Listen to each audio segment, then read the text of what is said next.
to the cloud. So, all right, I'll just hand it over to you, Austin. Thanks so much for being here. Great, thank you. Um, Really excited to be able to share this information and art lesson with everybody. I will share my screen here.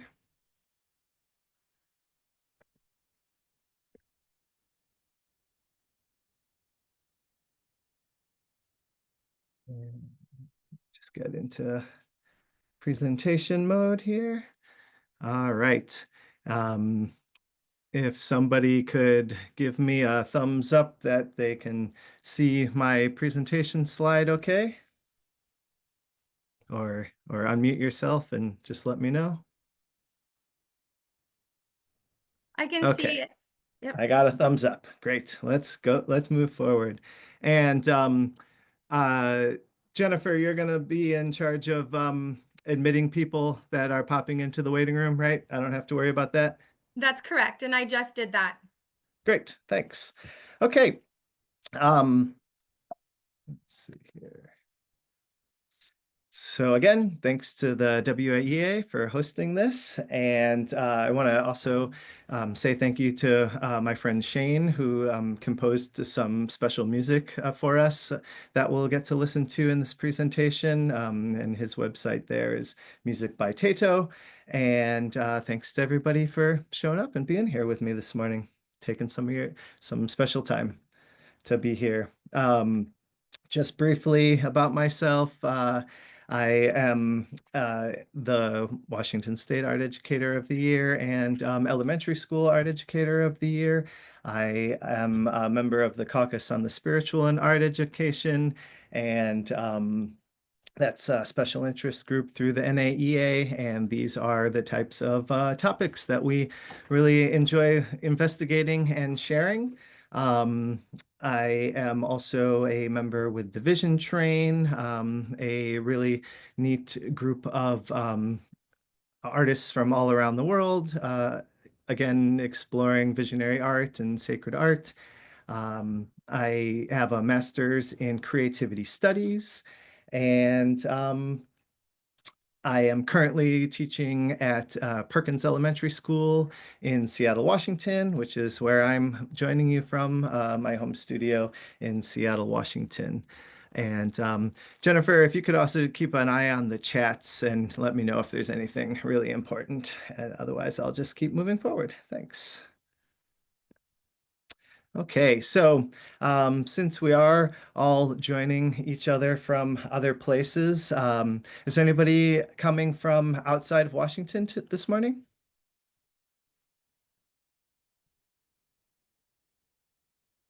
Yes, we're all in Washington. Great. Well, we're probably in different parts of the state. And even as we share this virtual space together, we can synchronize ourselves with a little breathing meditation. And this also sets a threshold of what was happening before to what we're about to do together now. And I will get my metronome going. You won't be able to hear it, I don't think, but it will help keep me in sync as I guide us through this. And we're going to be doing a even counted breathing, and that means inhaling for 4 beats and exhaling for 4 beats. And it will sound like this, and please join me when you're ready. Inhale, 2, 3, 4. Exhale, 2, 3, 4. Inhale, 2, 3, 4. Exhale, 2, 3, 4. Inhale, exhale. Inhale, exhale. Inhale, it starts with a circle.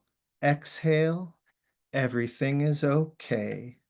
Inhale, trust your intuition. Exhale, don't forget to play. Inhale, Get on board. Exhale. War is no solution. Inhale. Practice imperfection. Exhale. Remember self-compassion. Inhale. Seek alignment. Exhale. Stay alert. Inhale.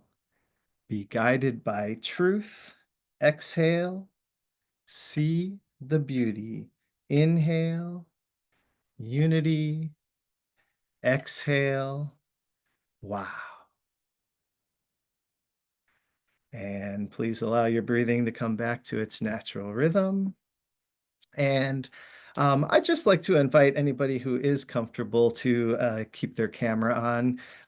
It helps with the connection and helps me do a good job giving my presentation. Thank you. So this will be in three sections: an introduction to sacred geometry concepts.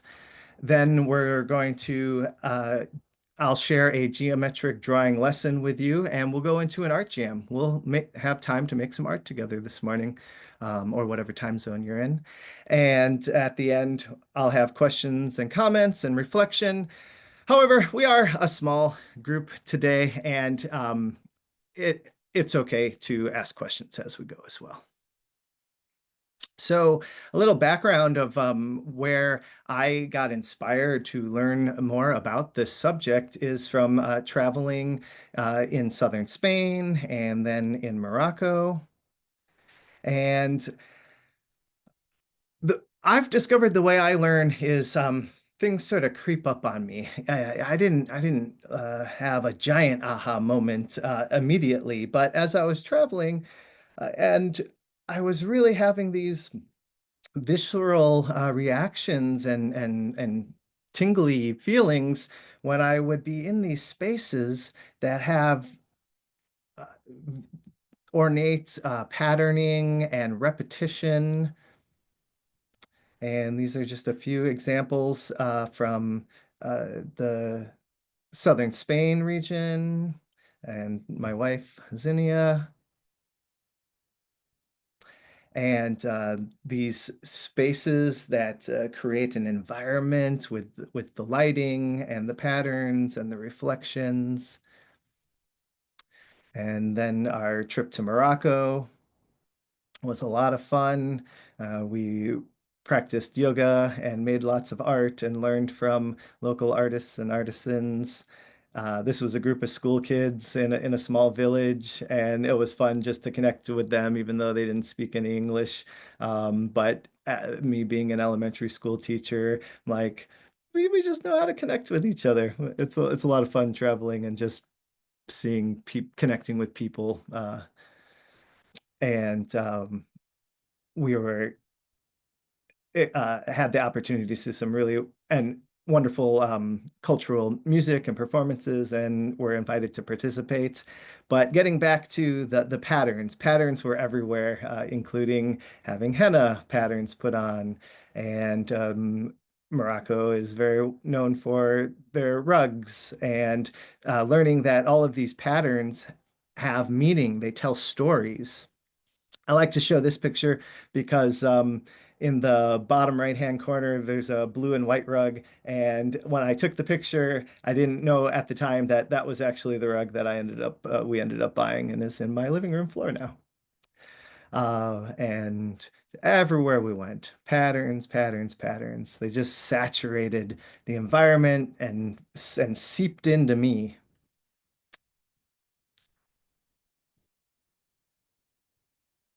And then these pictures right here are from my kitchen. I looked around, and once you start, you tune your eyes into noticing these things, we start seeing them all over the place. And it really begins to add another layer of enjoyment and meaning to just these everyday things. This oven mitt and the contact paper on top of our shelves and the hexagonal tile pattern behind the oven there. These are just from my house. And I began experimenting with my own geometric art, not really, still not having done any study of what this is. And these are a few pieces that I was playing with and creating, and I felt that I was imitating what I was seeing without understanding it. But that's a good place to start. Then I took a class with these two artists, David Heskin and Aloria Weaver. And this is where I really began to uh, unpack some of the deeper meaning and the spiritual meaning behind these patterns. And I like to acknowledge who I've been learning from because these types of subjects really are a lineage of knowledge being passed from one person to another to another. And I'm sharing some with you now, and perhaps you'll share this with your students and other people around you.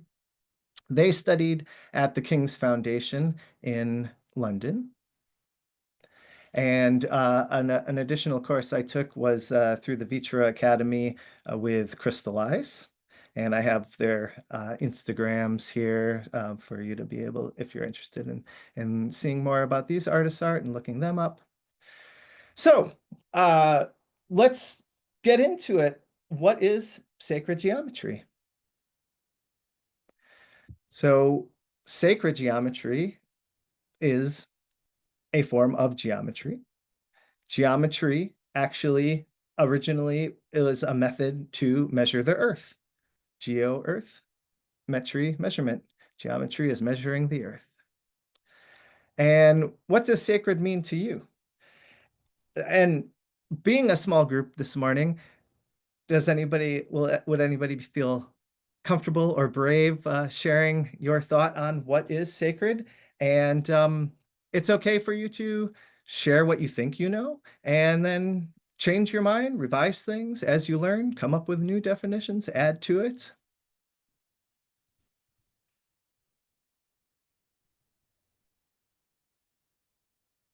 All right, not yet. It's okay. Can you hear Um, me? yes, I was gonna say that I think sacred is recognizing that you're part of a collective. thank you. I connect with that as well. Um, Seeing how we're not just an individual, we are all connected, and that connects with these ideas of what is sacred and sacred geometry, specifically the building blocks of the universe, how the universe organizes itself, and we see that expressed in physical forms, frequencies, and vibrations. So some of the shapes and forms that we're going to look at very soon will see that come up over and over and over and over again in vibrations, sound vibrations, in crystal forms, in nature forms of the way animals and insects organize things. You know, who teaches them to do this? Why is it this way? But it's uh, a small number of patterns that are used prolifically. More ideas.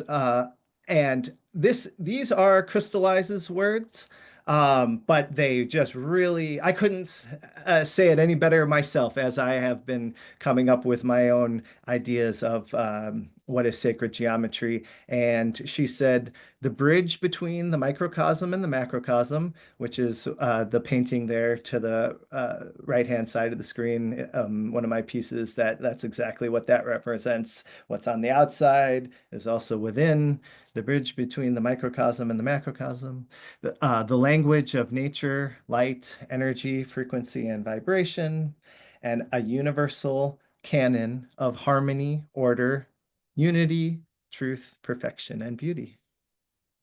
And then Austin, there were some comments in the chat, special and poignant, found in nature, and something with worth awe or respect.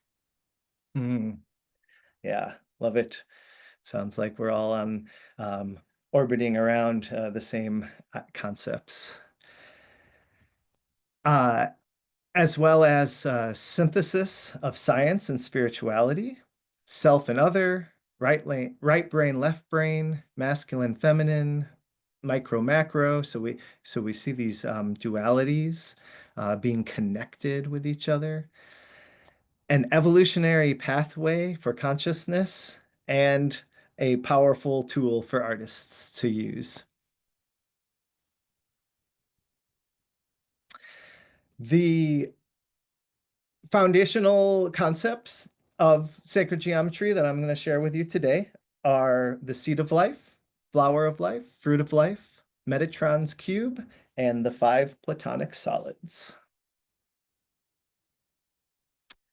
So this is what's called the seed of life, and it's 6 circles around one. It's 7 circles in total, and it's 6 around one. Uh, 7 is a significant number. For example, this 7 days of the week, and then the concept of 6 days of creating the universe and a day of rest, 6 around 1. And these ideas, we see them expressed through religious lenses and through religious applications, but this isn't religion. This is talking about sacred concepts. So personally, I feel it's okay to study how these are represented in different religions, and we learn more and more as we understand more and more from these different cultural viewpoints. So that was the seed of life. Here is the basic flower of life, which is how you will see it often created for textiles and jewelry, and it's 19 circles. So one in the center with 18 circles linking around it. But this isn't the full expression of the flower of life, but this is how you most commonly see it on a wall in a yoga studio. The full flower of life has 61 circles, that one in the center and 60 linking all around it. And the reason that this is important to have the full flower of life is because from within the full expression of the flower of life, we can find the fruit of life, which are these 13 circles that are highlighted in black there, bold, a little bit more bold. From the fruit of life, we can construct Metatron's cube. Metatron's cube is the balance of the masculine balance for the feminine flower of life. Flower of life is considered feminine. Metatron's cube is masculine. Uh, Here, up until now, everything was curves and circles, and Metatron's cube has straight lines and angles. Metatron's cube is made by connecting all of those 13 circles of the fruit of life together. So every center of every circle is connected to all the other ones in Metatron's cube. I'm not going to do a demonstration of creating Metatron's cube, but there are plenty of them on YouTube if you want a tutorial on how to draw this. It's not, once you understand the concept, it's not as complicated as it looks. But it's a very important step along our way of understanding sacred geometry because from Metatron's cube, we can find the five Platonic solids. These are called Platonic solids because Plato did a lot of writing about them. They also have other names, but the common name is Platonic solids and simply coming from the work of Plato. The Platonic solids in all of the universe, there's only 5 of these, and they have some interesting characteristics. So our first one here, the four-sided tetrahedron, and you can see how that is found and fits in to Metatron's cube. Also, I'd like to make sure you're aware of that this is representing three-dimensional shapes.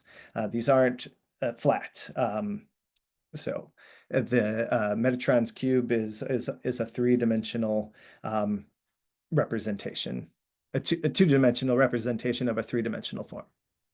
And we have our hexahedron or cube, six-sided. The octahedron, 8 sides. Dodecahedron, 12 sides. And the icosahedron, 20 sides. See what my next slide was. Oh, yeah. Great. Perfect. So these are, when we were referring to the building blocks of the universe, how the universe organizes itself, these are those forms right here. They can be combined in different ways, but this is what we see from the micro level to the macro level through physical forms, frequencies, and vibrations. This is what their what the beginning step of each of those forms is. The all the platonic solids have the same number of each face of them is the same. So the cube is the squares on each side, and each of them have the same angles, and each of them have they all of the points of each of these forms perfectly touches the edge of a sphere if they were placed inside of a sphere. So those are some interesting characteristics of these. Okay. We're gonna get into our art lesson here, actually making some art. And I think this is a great lesson for sixth graders and above. I have done it with younger kids too. If you're an elementary school teacher, you can maybe find some ways to scaffold it down a little bit lower than that even, than sixth grade. But I feel like it could also be a great moment to pause and just see if anybody has a question about what we've gone over.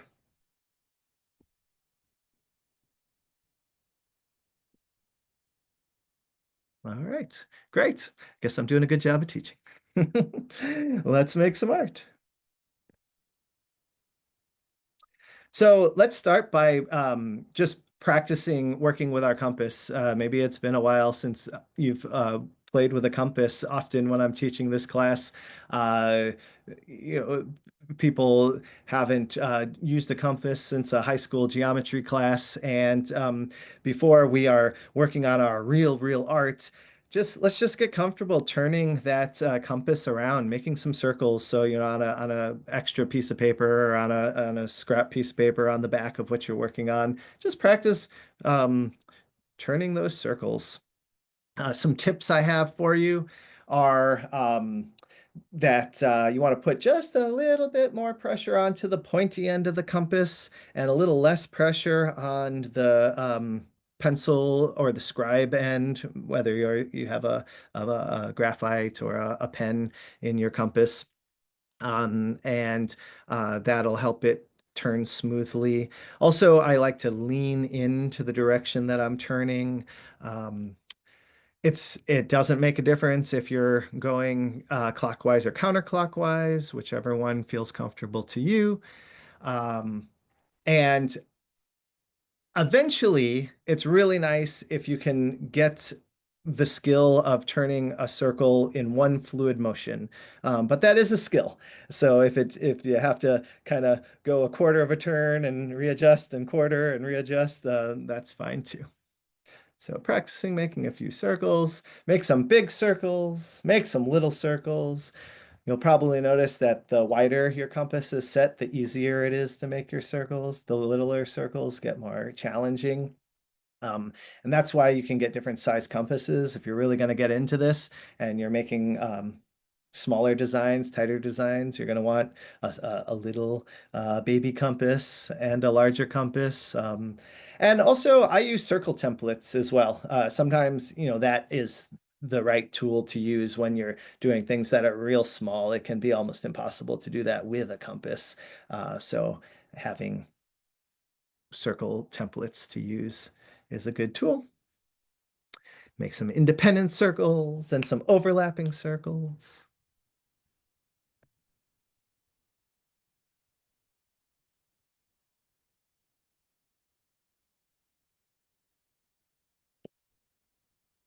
Okay, everybody practiced their compass a little bit.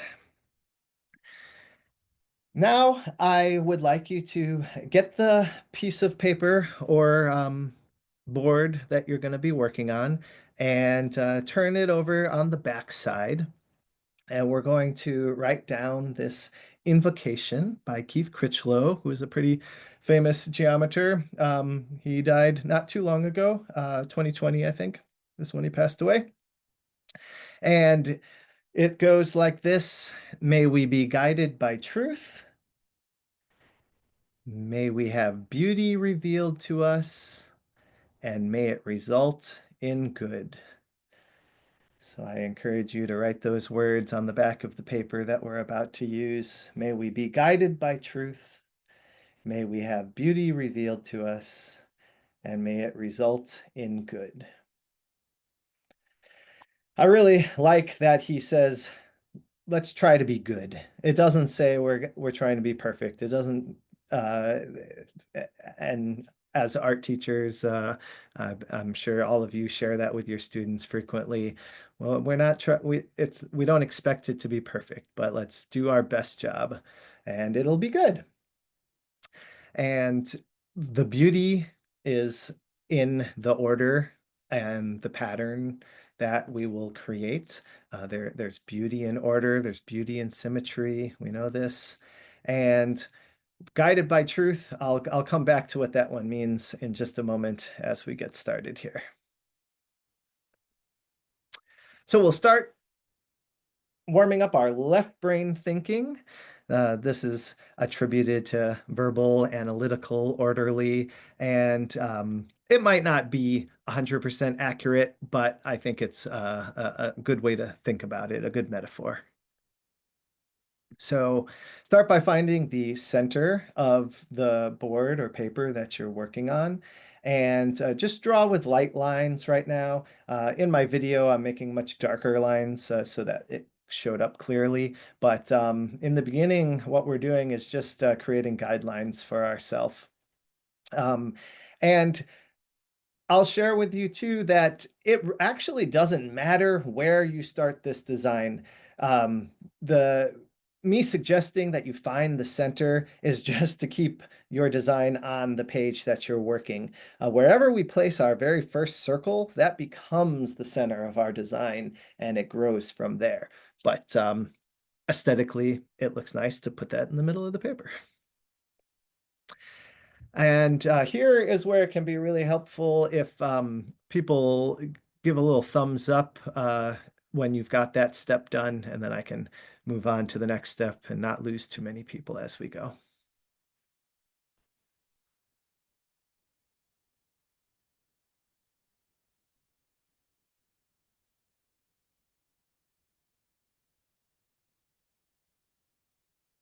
Not a race, but Amber's ready. And Alice is ready. All right, so I'm seeing thumbs up. Great. We'll go on to the next step. Uh, if you're working with a 8.5 by 11 or larger paper, I suggest you set your compass to 1.25 inches. And it doesn't have to be perfect to 1.25 inches, just close to that. And again, this is just to keep your design on the page. If you're working with something, a paper, hopefully you're not working with a paper smaller than 8.5 by 11, then you might need to make your first circle a little bit smaller. But in my demonstration video here, this is an 8 by 8 inch piece of illustration board. Okay, so um, and just a quick note about working with a compass. Very important to keep that graphite. Oh, can everybody still hear me okay? Yeah. Okay, good. I will have to make one little adjustment uh, for audio, my own audio reasons, a little bit further in the presentation. My speakers timed out, but that's okay. I can keep moving forward here. Um, keeping your the graphite of your compass sharpened, and by you can do that with a piece of sand, a little piece of sandpaper. It's okay if you don't have all these things today. I'm just sharing best practices for you to know in going forward. And that the when you close the compass, the graphite and the point of the compass should touch each other. One shouldn't be much a lot longer than the other. Okay, going forward. We're going to make our first circle now. Putting the point in the center there and spinning it around. And once we have our first circle, that circle is the truth. And so when Keith Critchlow said, "May we be guided by truth," this is one of the meanings of that statement. The first circle that we make is now what is true for this design, what is true for this drawing. We really don't use a ruler to measure anything in this kind of geometric drawing process. It's everything is done in relationships to the first circle that we made. So that first circle is the monad. Everything starts with a circle. All of the other building blocks of the universe are created from the circle. So now we want to draw a line through the middle of the circle. As long as it passes through the center point, you're good.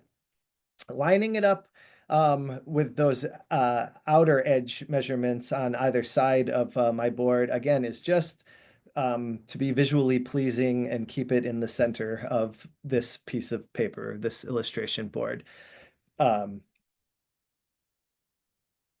the important thing is that that line passes through the center point of the circle. And I don't know about you but yesterday at school, there was lots of this kind of stuff going on, celebrating Pi Day, learning about diameters and radii, and all that kind of stuff. Okay, so now we have more information and we're ready to draw a second circle. Because that line passed through, it intersected in 2 points of our circumference of that circle, giving us new information to work with. And we're going to draw a second circle from that point where you see highlighted in red. And you want to make sure that your compass hasn't changed at all. So checking that it's still set to the same radius from your first circle. And then you can draw your second circle.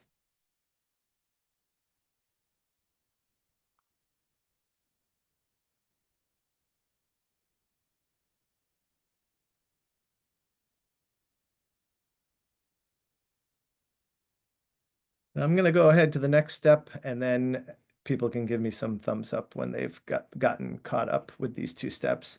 And the next step is to draw our third circle. Whoops, that wasn't supposed to. Oh yeah, actually I did want to do that. Um, I forgot I slipped that slide in there. So what we've created by intersecting these two circles here is called the Vesica Pisces, which is Latin for the bladder of the fish.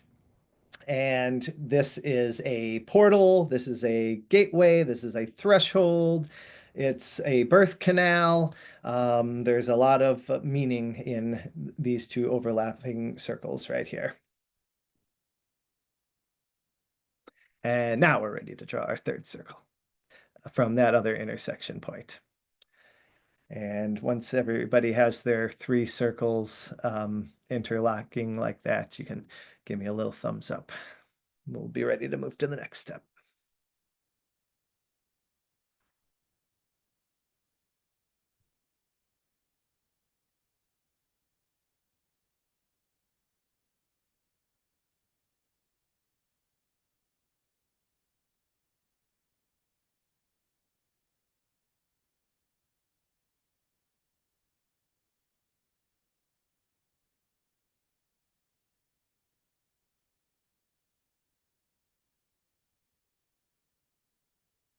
Okay, I'm seeing thumbs up and eyes on the screen, so I'm going to move forward.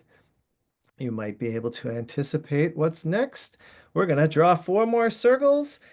Uh, Again, I'd like to share with you best practice for geometry drawing, and that is to put a little circle, a real light um, little circle around each of these new four intersection points to remind you which ones you're about to use. Because once we start drawing more and more circles, we get more and more intersecting points, and as you're working your way around, all of a sudden you might find yourself using one that you weren't planning to at this stage. Today's design isn't very complicated, but again, this is one of those good tips to know as you are moving forward into more complicated designs. And the reason that we don't put a dot right on top of the intersection is because then we're starting to get less accurate because we're covering up that precise spot where the lines are intersecting. So a light little circle around it is the best way to do it. And once you've noted those four points, check your compass radius again back from the first circle that we started with. Make sure nothing shifted or got out of adjustment, and we'll make those four more circles. We'll add those four circles on.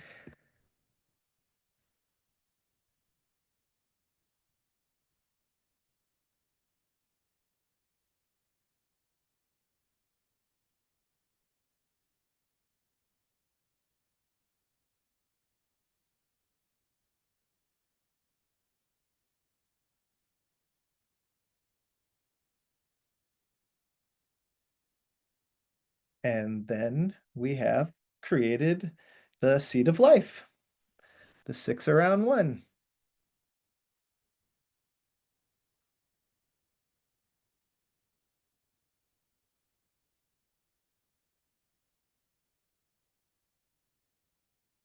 And just that right there can be a pretty great spot to get to if you're working with younger students. It's a satisfying design to make. I hear that word all the time now. Everything is satisfying. Getting some nods of agreement. Yeah. And it's a flower. It's fun to notice that and ask students where do you recognize this? Where have you seen this before? What does it remind you of?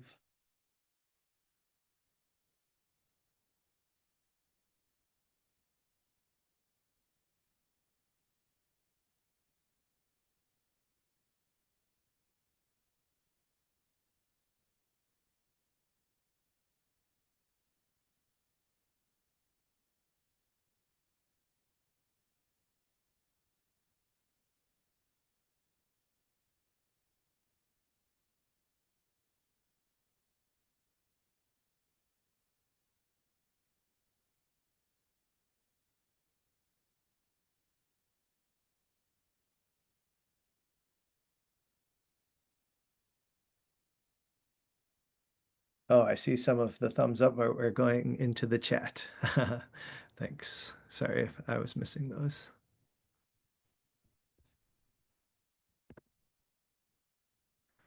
All right, I'm getting some thumbs up. Great. Okay, let's move forward. So again, what we have created here is that seed of life, the 6 around 1, a symbol of creation. It's interesting to know that this isn't a design or a symbol that is connected to any one culture. This symbol has been found across all cultures and throughout time, and new examples of it are being found that date farther and farther and farther back in human history. So to me, this is that connection of the sacredness of the geometry, that why over and over again and people that aren't connected to each other, seemingly not connected to each other physically, come up with the same design that's of interest to them.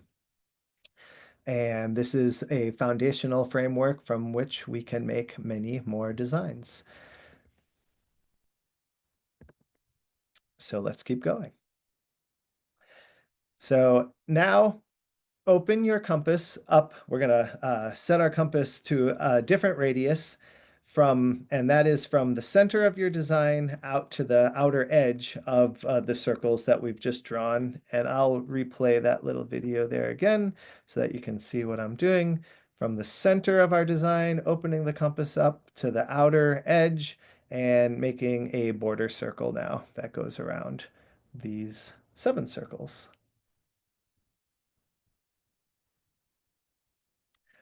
I'll play that just one more time and then we'll move forward.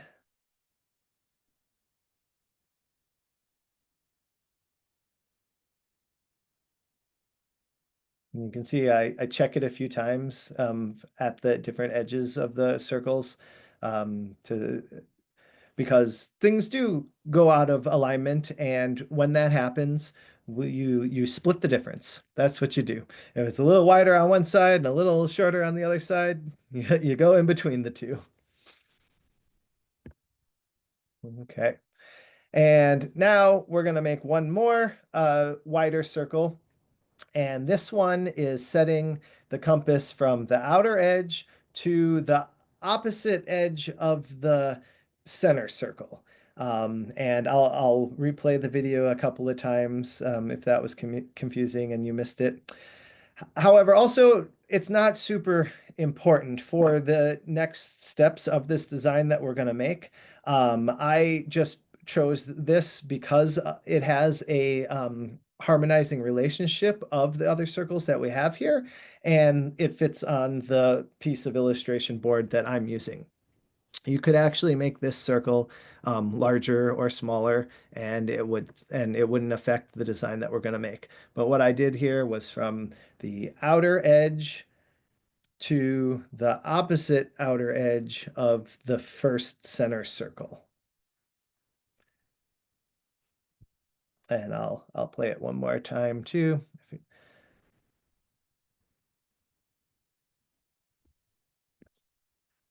Outer edge, opening up the compass so that it's the other outer edge of that first center circle that we started with.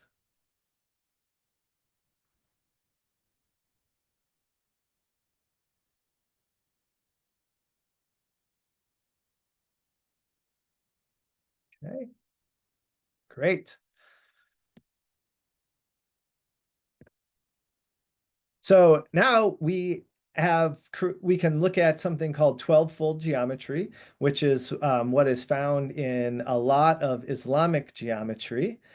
And that is the lines that I'm going to draw here show us the 12 folds of this design.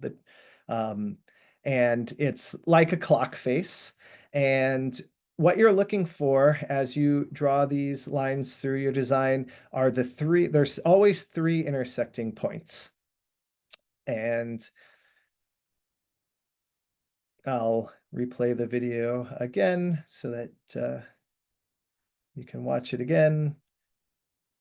But you're looking for where there are the 3 intersecting points going across your design to make your straight line, to line your ruler up with. I'll play that one more time.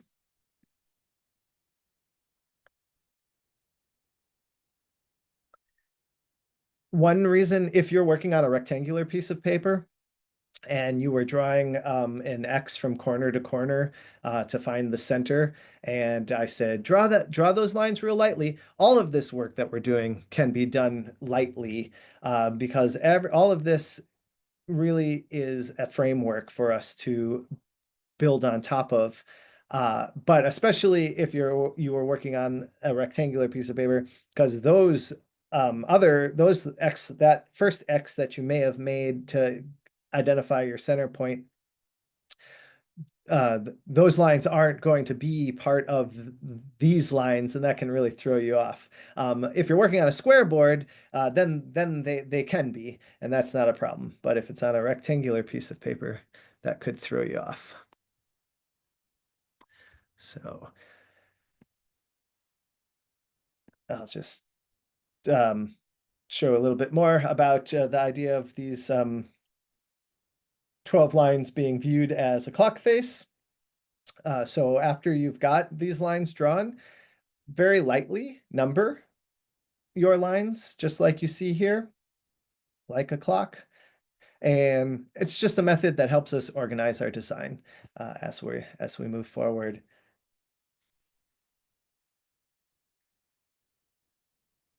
And then give me a little thumbs up when everybody has their clock labeled.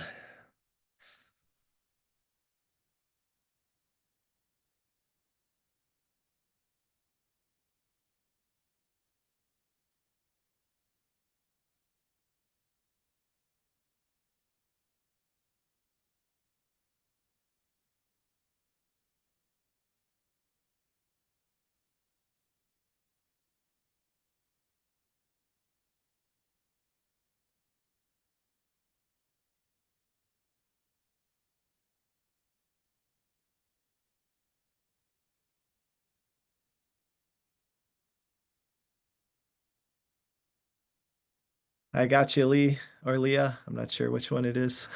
Thanks. Okay, I'm gonna move forward. Just a little bit of information about the 12-fold symmetry. 12-fold geometry or 12-fold symmetry refers to geometric structures or arrangements where 12 points, lines, or sections are symmetrically organized around a central point or axis. It's often used in sacred geometry, as well as in general in art and architecture, and found throughout nature. The 12-fold pattern reflects the symmetry and harmony and takes on many different forms, including circles, polygons, stars. It's found in nature and mathematical systems. So again, this is found in religions, but it's not religious. It's the building blocks of everything, of the universe. Okay, I love this part. I love all of this, but this is particularly fun. So far, we've all been doing the steps together. And now we have an opportunity for each individual creative artist's work to branch off into their own direction, and things get interesting. So I'm going to ask you to pick a number, but it has to be 2, 3, 4, or 5 for this design.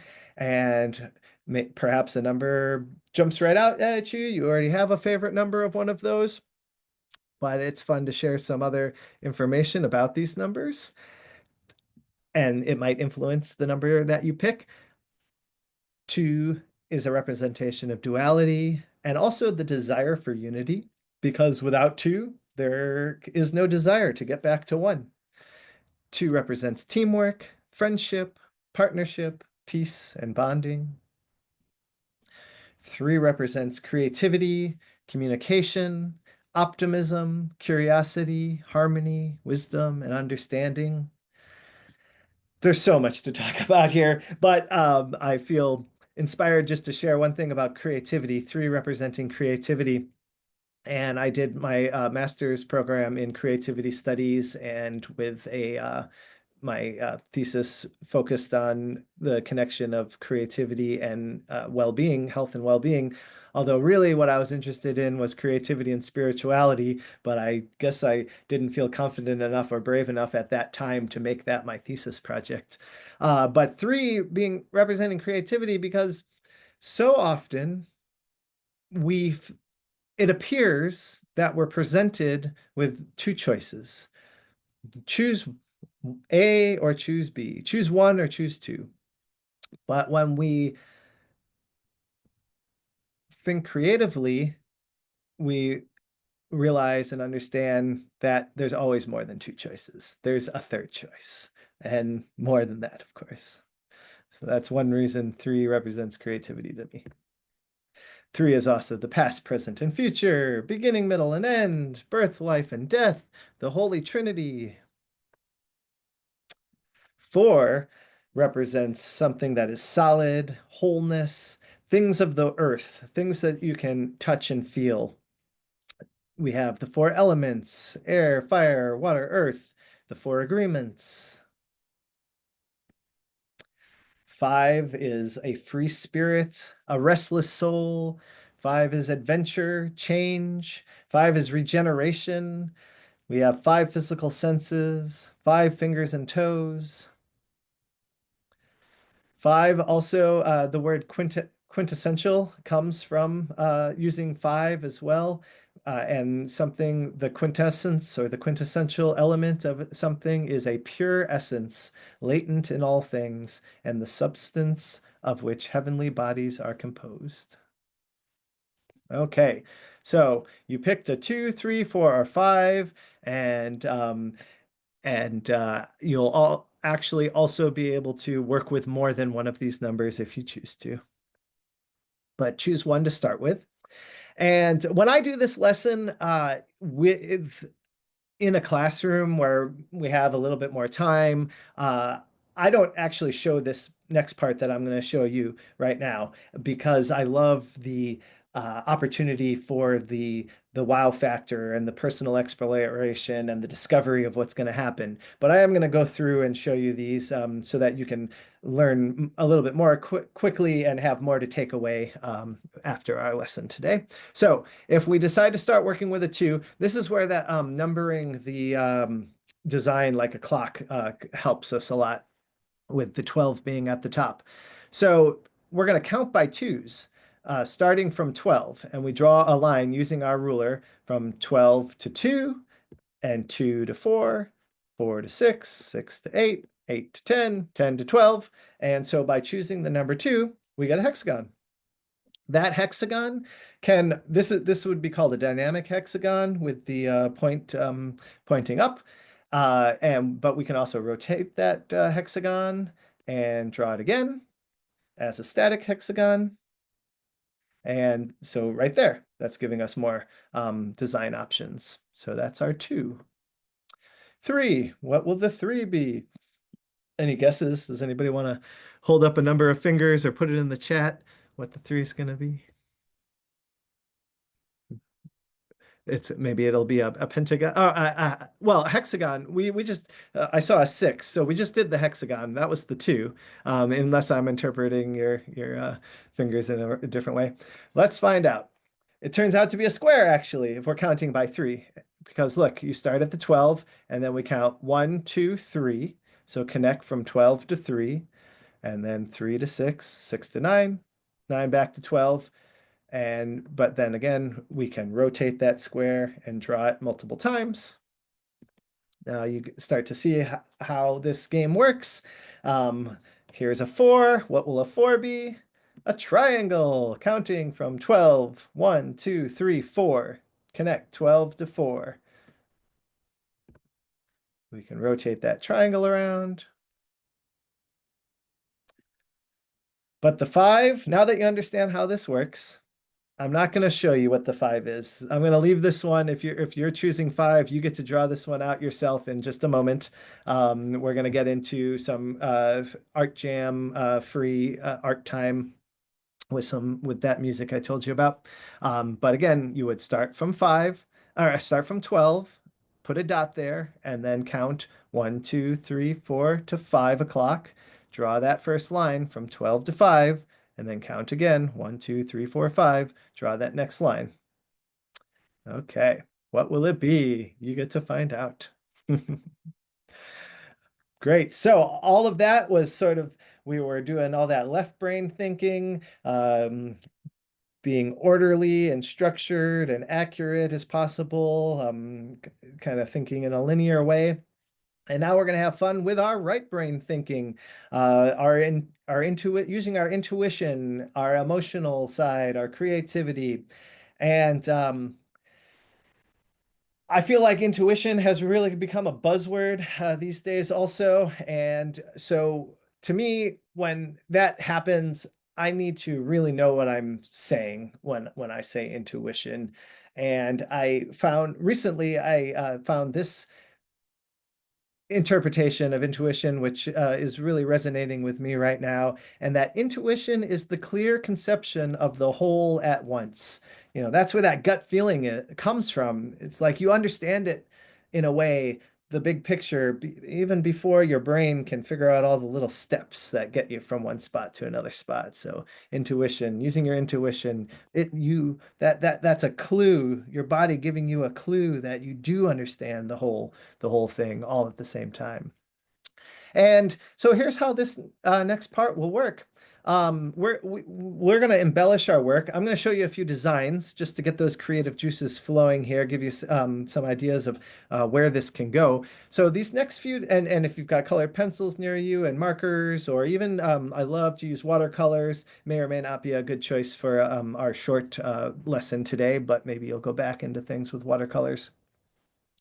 Uh, and all of these designs that I'm about to show you started from that initial design that we all created together.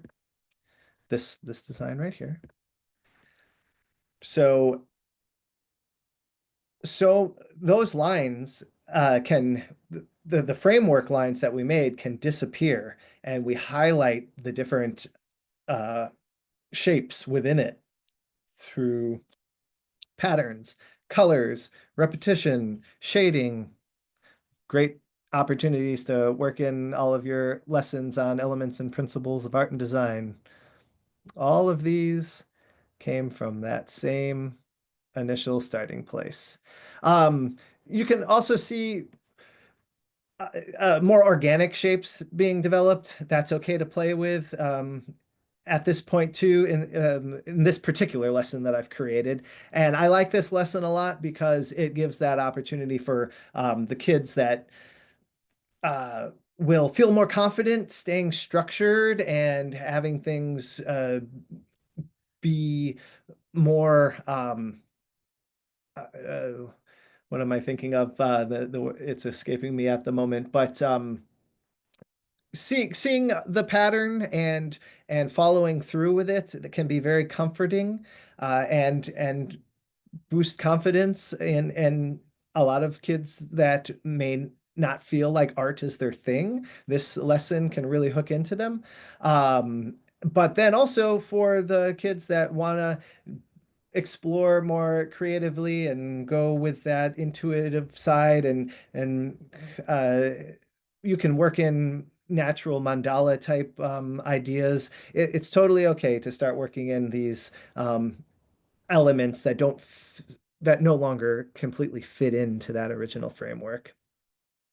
I'm just saying this because I want you to feel free with it, not feel constrained, but constrain yourself as much as you want to. Constraints help us grow creatively. Great opportunities to play with Zentangle patterns as well. Okay. Um, I'll come back to those suggested resources and I'm going to stop my screen share here. Um, and I'm just going to flip my camera view to a couple of things that I have right here on my desk. There we go.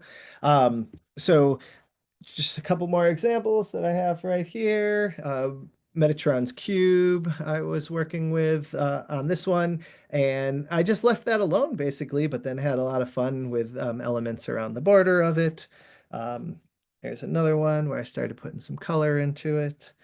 Uh, this one has a lot more playful, organic shapes in there. Okay. So what I'm going to check the time here. Oh, perfect. Yeah, I wasn't paying attention to the time and I wanted to save us about 30 minutes for working on our own art, and that's exactly where we're at. Great. I'm gonna reconnect my speakers. That'll just take me a moment. And then I'm going to put on the music by Tato, which is was composed to facilitate creative flow. And we will work for the majority of those 30 minutes. And then at the end, we'll open it up to questions and comments and hopefully some sharing. And I am available to hang out a little bit later. I guess that might also be up to Jennifer, who's hosting the meeting as well. But um, it's important to me that we actually take some time to make some art together this morning. So that's what we're going to do. And I'll share some music in a moment. And I'm seeing, could you please show the two or the three again? And Kelsey, are you talking about when I used the number two and the number three to create the square and the okay, great. I'll go back to that.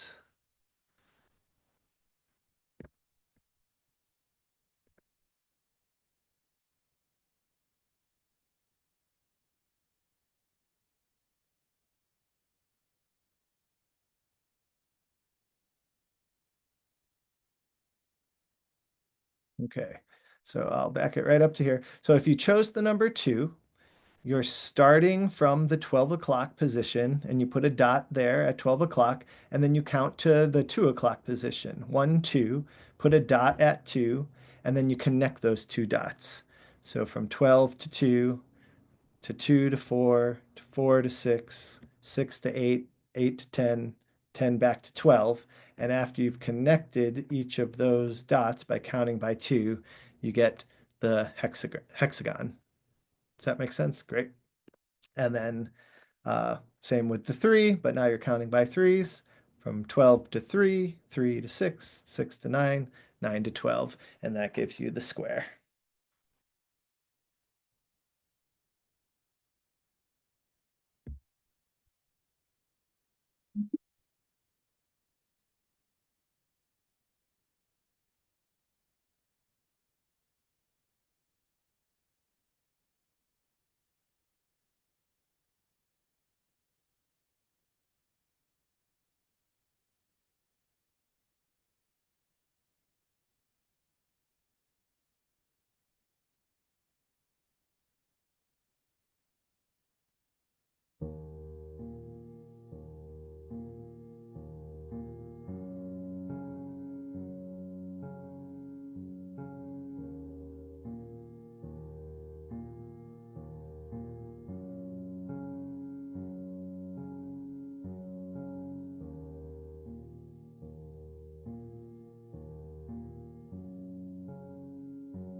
Okay. The my least favorite part of being an art teacher is jerking everyone out of their creative flow once we get into such nice in the artist zone, especially with a project like this. I hope you are also feeling the meditative quality of just sinking in and the mindfulness of exploring where those designs go and then beginning to highlight things. Is there anyone else? But I did want to make sure that we had a little bit of sharing and reflecting and question time. Is there anyone else that would share their design or have any questions or comments? Hi, Alice. Hi, thank you so much. I first wanted to say, like I noted that in the chat that I didn't have a compass, so this is what I used, plus my ruler and my pencil. And I was grateful to learn that you could come up with a little bit of accuracy, even with those tools. So I got a start, and my number was 3, and I was just choosing some earthy colors. And I loved finding different unique hidden shapes that I didn't see at first. So that was really cool. And I liked like spinning the notebook as I went, that feeling of the sacred circle, turning it as I colored it in. So thank you so much. You're welcome. Fantastic. And uh, cheers for being creative, finding a solution to do the project, even if you didn't use, let not having the exact right tools be a barrier for you to still participate. That's so important. And love the connection of working with the number 3 and using the earthy colors. That's great. Thanks. Anyone else have something to share or questions and comments?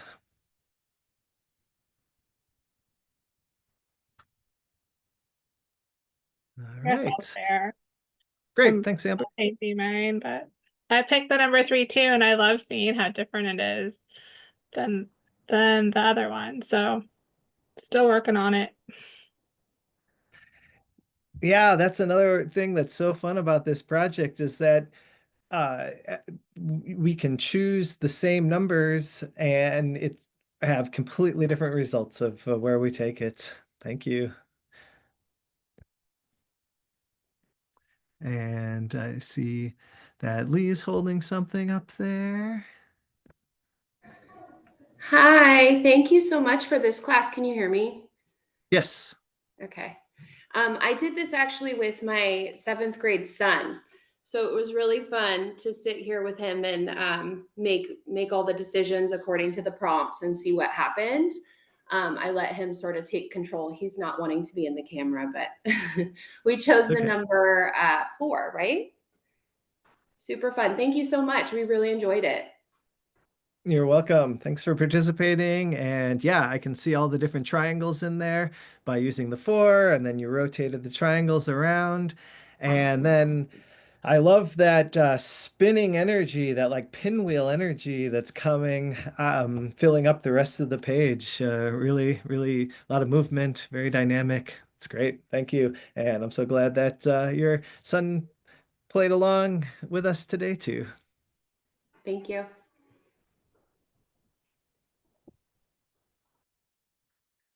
All right. Last call for anybody else to share. And I have one last thing that I would like to share with you, and that's just a few resources if this is something that you'd like to learn more about. So let me just share my screen one more time.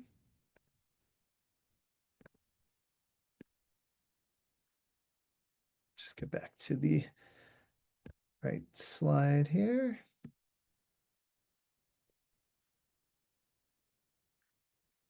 Zoom through all this. Whoa. Oh, there it was. Okay. 3 great books that are easy to find that will show you what we started with today, as well as go much, much deeper. Sacred Geometry from the Little Wooden Book series with Miranda Lundy. And A Beginner's Guide to Constructing the Universe has a little of everything in it, which is why I love that book so much. Both the geometric drawing stuff that we've been doing, but also a lot more in depth about the meaning behind the numbers.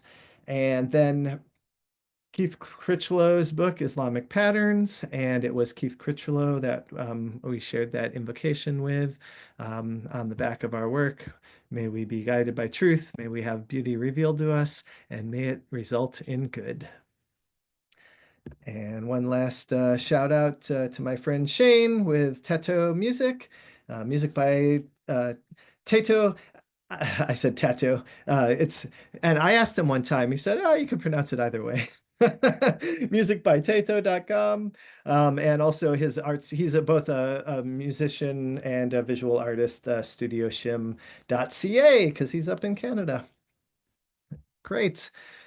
I'll stop my screen share and thank the WEA once again, and Jennifer for taking the time to host our meeting this morning. Thank you, and I had a great time. Thank you. Yeah. Is anyone here going to the NAEA in Kentucky next week? No? All right. Well, we'll be Yeah, representing not this one. We'll be representing for the WAA. Thanks so much, Austin. That was really amazing. I really appreciate it. Yeah, that was You're welcome. well done. Thank you so much, Austin. It was great. Yeah, it's nice to see you all. Have a wonderful weekend. Have a great rest of your day. And yeah, we'll see you. Thank you.